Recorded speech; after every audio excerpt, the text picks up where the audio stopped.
Thank you and welcome to the show this morning.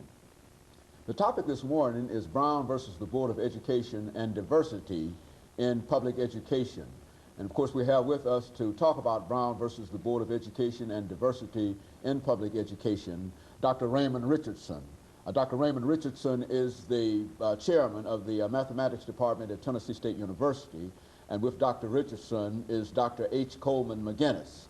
Dr. McGinnis is in the Department of History, Geography, and Political Science at Tennessee State University. And we also might add that both are a part of the continuing process of dealing with the merger at Tennessee State University. And of course, Dr. Richardson and Dr. McGinnis, let me welcome the two of you to the show for I guess about what, the third, fourth, or the fifth time that we've had an opportunity to get excellent information from the two of you.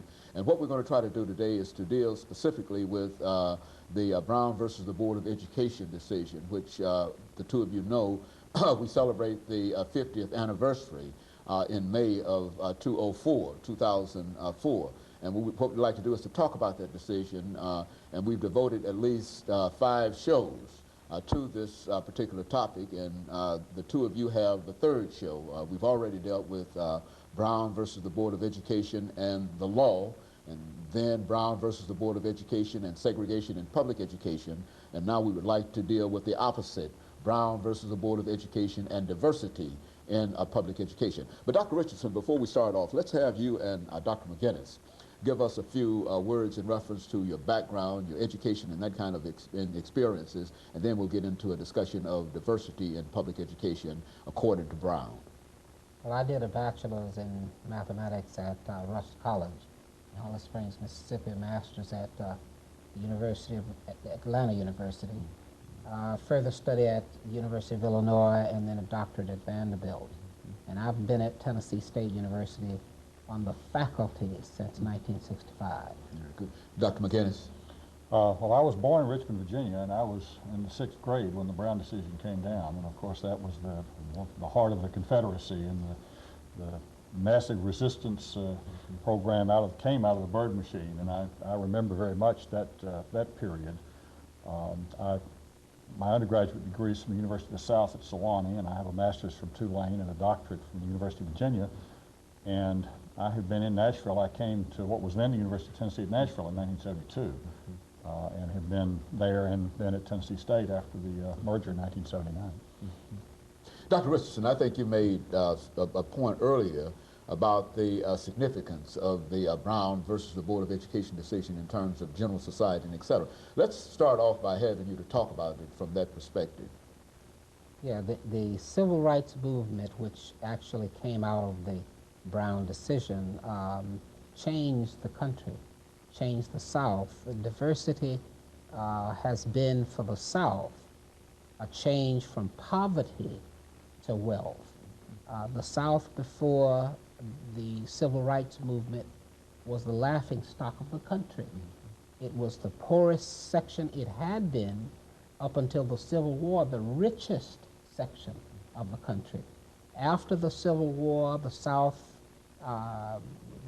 sort of faded out of the mainstream of American economics.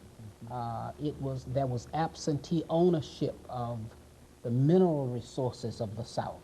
The railroad came through the South, but no ownership in the South, and no jobs of the type that was in Detroit and in Chicago and so on.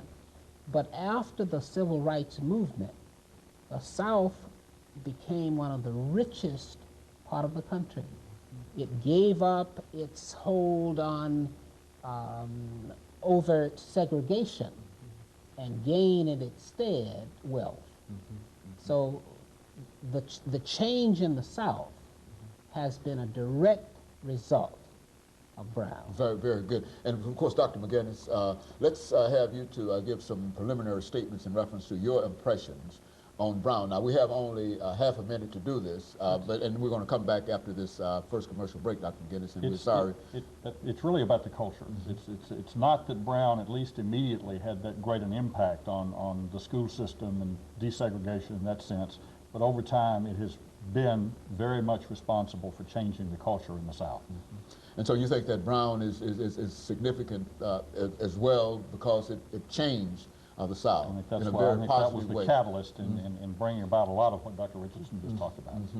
Very good. And of course, we've got a few seconds before our commercial break. Now, when we come back, what we'd like for you to do is to look at the institution that the two of you represent and the way that institution has been able to respond to Brown versus the Board of Education in terms of diversity. We've got another individual who's coming on later to talk about some specifics in reference to that, but we want the two of you to do that for us. Of course, we'll be back with our audience following this very, very short commercial break. Education and diversity in